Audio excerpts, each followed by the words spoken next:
He's got the left hand just hanging low. He's not doing anything with it, and Powder keeps scoring with those jabs. Saying that word, Duke's telling Powder just to keep it away. Keep it up. Keep coming. Keep at him. Stay the aggressor. He's confident. He's got his opponent off balance. What does it say for the pro ranks when you have a fighter like that? Edgar Davis Jr. and Amateur just took a licking to Cliff Powder, and here's Powder making money right now, fighting a 3 rounds. Well, there's a lot of good amateur fighters.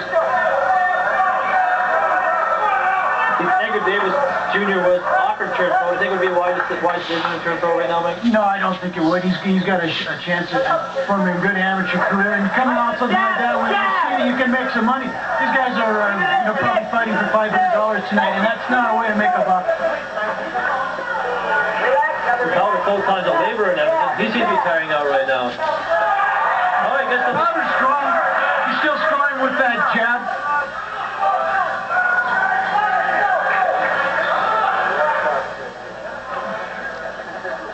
No offense at all by Mike Kiff, just backing up. Powder's got to throw something with that left. Oh, a solid left catches Powder, but he comes right back. That's just what I was going to say. He's got to bring the right behind that left, because sooner or later he's going to drop that left jab, and he's going to come over top with the right. He just keeps throwing that left. You see, he keeps throwing the left jab, but there's nothing coming behind it. He's got to counter. He's got to throw his punches in combinations, and he's not doing that. Well, Kiff's changed his style right now. Oh, Powder has a right, just walks Kiff right back.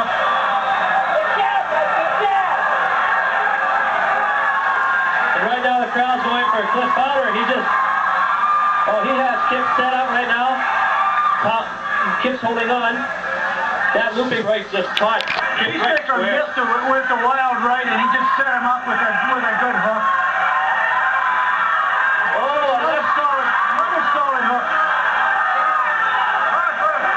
Right now, Kiff is just cornered.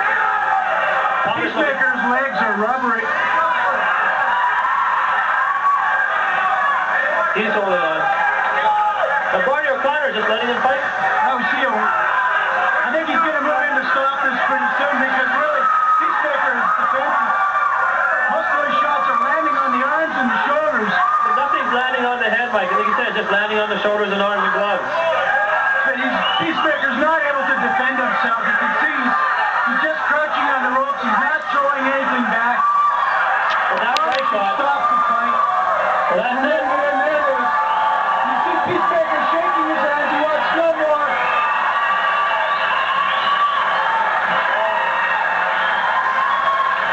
He's a jubilant young man coming back after 6 years winning that fight. Putting it up for the crowd, a hometown boy. He's trying to do a shuffle, but his legs wouldn't respond.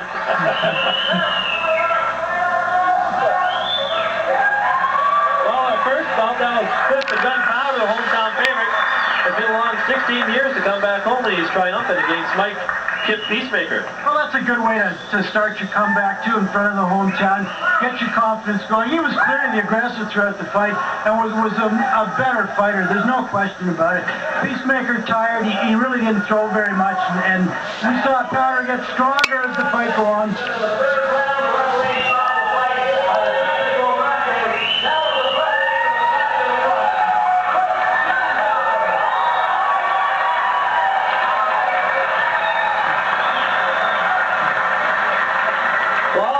Like we said, we didn't know how either fighters looked. Earlier in the week, Cliff Gunpowder who was formerly known as Cliff Baby Powder in amateur ranks, was literally taken to the cleaners by Edgar Davis Jr.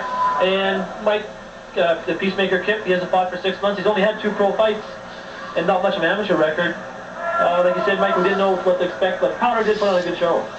Well, he did. He looked strong. You could tell early in the fight, the latter part of the first round, early part of the second round, he knew he had his number. He knew that his opponent couldn't hurt him, and he just kept coming in and setting him up. He threw the jab, and eventually Kiff just faded away. Okay, our second fight is going to be an interesting one. It's a 6-round lightweight contest between Mike Short and Gord Hanna. But before that, Mike, we're talking about Cliff Powder being a hometown boy. We have also the hometown boy, Danny Stonewalker, ranked #1 right now in the light heavyweight division professionally. And a lot of people were asking, how come Danny Stonewalker isn't on this card? So we went to Ken Lakusta, and we asked Ken, why isn't Danny Stonewalker on this card? And we got his feelings about it. I feel that Danny's just a tremendous fighter, and I wish that Danny could be with me. Danny's fought on a lot of my cards, and as everybody knows, me and Stonewalker are real good friends, and we work together, and Danny's a world-class fighter. There's no doubt about it, and we wanted Danny to be on the show, but apparently with his management, the new management he has, we just couldn't come to terms financially what they wanted, and we just couldn't come up with an opponent that they wanted. You know that Danny will just fight anybody in the world. There's no doubt about that.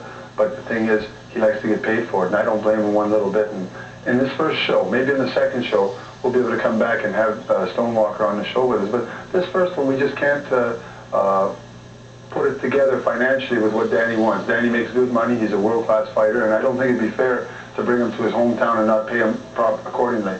And all of us, we're not really getting a lot of money in this fight. This fight is more of an exposure fight, and when you make a comeback and try and win again, you can't have your cake and eat it too. You got to sacrifice a few things, and I'm sacrificing to be on this show financially, and we wanted Danny to do the same, but Danny, and which he has every right in the world, decided that he best just step aside for this first one. And you can be looking for Stonewalker to be on our show. Me and him will fight probably 10-round events, main events against a couple fellas from the U.S. probably in September here, so that should be a big one. Okay. Right now, Lakusta said he wants to get, there wasn't enough money for Stonewalker, but he wants to fight here in September. And Stonewalker is fighting here, it was scheduled for April 9th against Pee Wee Flint for the Canadian middleweight champion.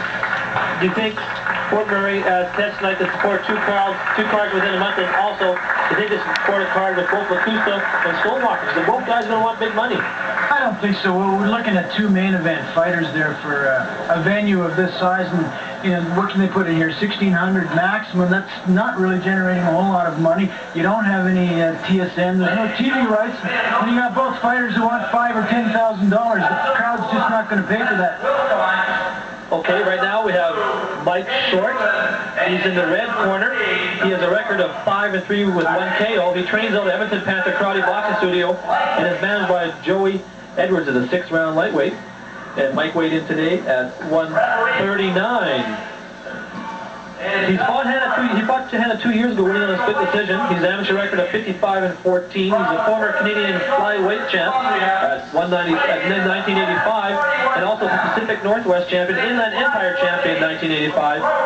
But he, like I said, Mike, he's coming off an injury. He was in a car accident a while back ago. And so, he's a stylish fighter. And Gordon Hanna, Mike, maybe tell us a bit about him. He's 14-7 record. You've had the opportunity to see him fight. Well, he's originally from Fort St. John, and he made his pro debut with Willie DeWitt 3 years ago.